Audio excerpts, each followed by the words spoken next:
En Contexto Piso I, @CarlosPenalosa, son nuestras cuentas. Gracias por aquí. Saludamos a Richard Ramos, a Julio César Pérez, a Eleazar Valero y también a Milagros Atencio. Gracias que le han dado like, han estado reposteando el contenido en Twitter, donde también, por cierto, hacemos citas de nuestros invitados. Por allí también pueden seguir en tiempo real nuestras entrevistas. Luis Crespo está con nosotros, él es economista, un gusto que nos acompañe nuevamente, porque el cierre de 2022 tuvo dos particularidades, una en el mundo político, con la que hemos hablado ya con estos invitados de la semana, y en el punto económico vimos una variación del tipo de cambio que llevó ese sueldo de 130 bolívares que se estableció finalizando el primer trimestre de 2022 en torno a los $30, a que hoy ese salario al tipo de cambio oficial equivalga a algo cercano a los $7.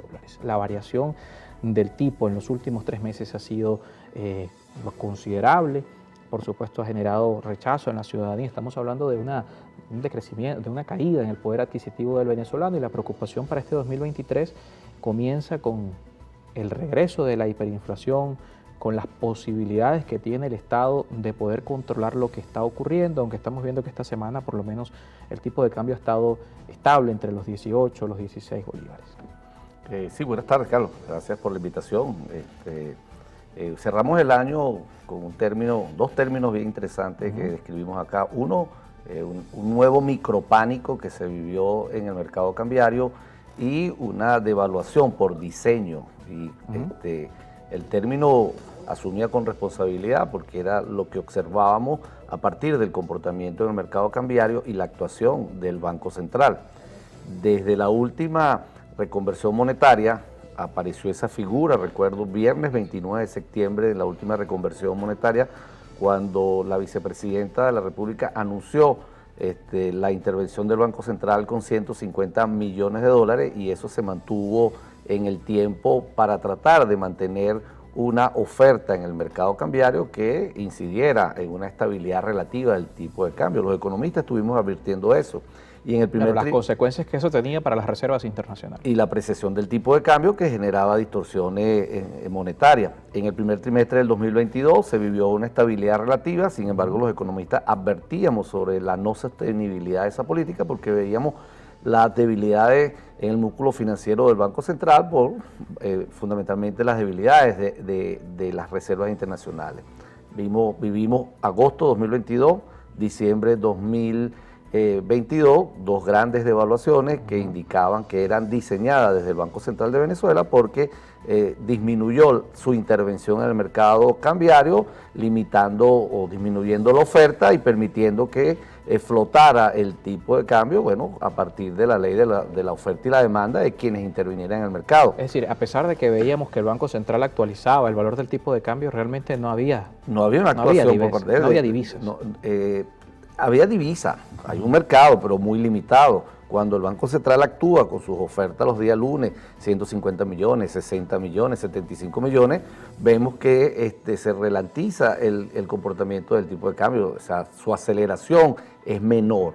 Y lo hemos advertido, para este 2023 las distorsiones cambiarias están presentes allí porque no se observa una política económica con elementos suficientes que puedan generar confianza sobre la estabilidad en el mercado cambiario. Ya el BCB ha estado haciendo algunas intervenciones este 2023. Iniciamos el año con algunas intervenciones y cerramos el año con algunas intervenciones del Banco Central, fraccionadas en distintos momentos, tratando de aumentar la oferta en ese mercado cambiario y estabilizar el tipo de cambio en un valor del mismo que le generó efectos favorables en términos de obtener mayor cantidad de bolívares con menos dólares y poder asumir algunos compromisos. Por eso me atrevo a definir que esas devaluaciones que ocurrieron en agosto de 2022 y diciembre de 2022 fueron diseñadas desde el Banco Central, fueron permitidas dentro de una planificación que no se le presenta al país.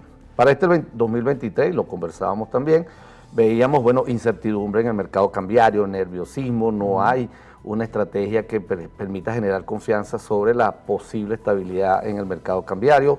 El tema del temor que significa para los venezolanos haber cerrado el 2022 con una alta inflación que nos coloca a la esquina de un posible retorno a la hiperinflación que significó para nosotros un periodo muy oscuro. La hiperinflación es un fenómeno muy agresivo que destruye todo a su paso. Destruyó el salario de los venezolanos y hasta ahora eso no se ha reconstruido. Vemos el tema del salario mínimo que hoy puede estar marcando $6.5 y que bueno, eso tiene toda una incidencia en jubilados, pensionados y trabajadores de la administración pública porque las tablas salariales están construidas a partir del salario mínimo. De hecho, hemos visto cómo esta semana, el día lunes, los maestros, hoy los maestros, los profesores universitarios y los trabajadores del sector salud, fuimos a la plaza de Parque Carabobo y de allí a la Defensoría del Pueblo a exigir salario justo, salario digno, salario que permita recuperar condiciones de vida. Y eso es el resultado de esa nefasta política económica. La pulverización del salario en Venezuela no es un hecho casuístico, es el resultado de esa mala política que ha generado que la economía transite por altas distorsiones en los niveles de precios, distorsiones cambiarias y que bueno, no se sienten los actores, gobiernos, empresas y trabajadores a discutir una metodología de reconstrucción del salario mínimo que es fundamental en este momento. Para dejar el tema del salario mínimo más adelante, pareciera que el control o la estabilidad del tipo de cambio radica en poder aumentar la oferta de divisas, que no vengan del Banco Central de Venezuela, que haya oferta de divisas. Claro. Pero eso es más complejo de lo que parece, no es simplemente decir, bueno, es que obviamente todo el mundo, todos los bolívares persiguen dólares, no los dólares persiguen los bolívares, pero ¿cómo entonces lograr que los dólares quieran perseguir bolívares para que haya un mercado sano y que el BCB, que a costa de quemar las reservas internacionales, logre esta estabilidad cambiaria? ¿Quién está? ¿De dónde salen los dólares que están en el mercado cambiario venezolano? Uno, bueno, de los sectores empresariales que decidieron seguir apostando a estar en Venezuela y a seguir produciendo en Venezuela. Recordemos que se ha caracterizado y descrito muy bien como aquel superestado que teníamos en Venezuela, que intervenía, que planificaba, que definía, porque tenía una fuerza por el ingreso petrolero, era por encima de los $100. Amo y señor, y controlaba y se atrevía a imponer y a expropiar.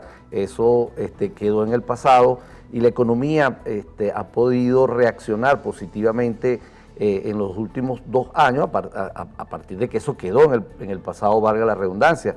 Y los empresarios y las familias venezolanas decidieron seguir apostando acá y asumieron otra moneda, que ahí es donde aparece el tema de la dolarización transaccional desordenada en Venezuela, que permitió recomponer algunos equilibrios.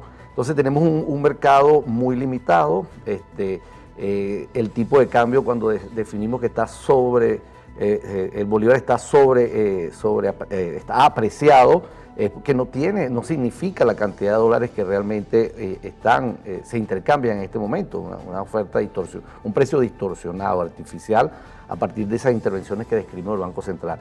Creo que todavía 18 bolívares es un precio sobrevalorado. Todavía es un bolívar apreciado, eso no es una dinámica propia del mercado, aunque hubo un ajuste, tiene un valor por encima de ese, todavía es muy barato a partir de las distorsiones que tiene el bolívar. ¿Qué requerimos? Un mercado donde la oferta sea mayor, pero allí tendrías que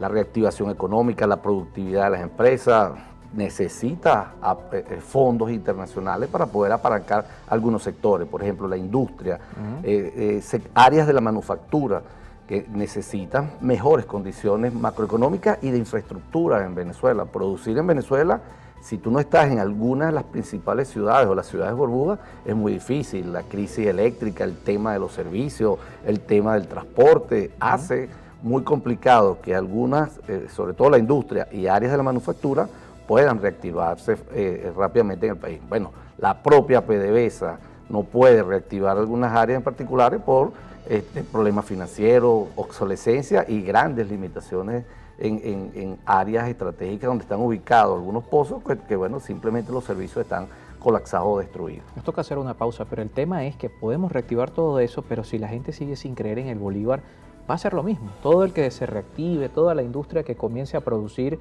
y que reciba bolívares, inmediatamente va a correr al mercado cambiario y va a seguir la misma situación, una demanda que supera, por supuesto, la oferta de divisas. Y ese es el tema, o ya estamos hablando de una situación que no tiene salvación, hay que dolarizar, porque hay muchos que dicen, esto se corrige dolarizando. Es un debate que existe, lo conversamos al regreso de la pausa con nuestro invitado Luis Crespo, economista. Recuerden también que al regreso vamos a leer sus comentarios en redes sociales, ya por aquí en Instagram un par de comentarios que leemos al final del espacio.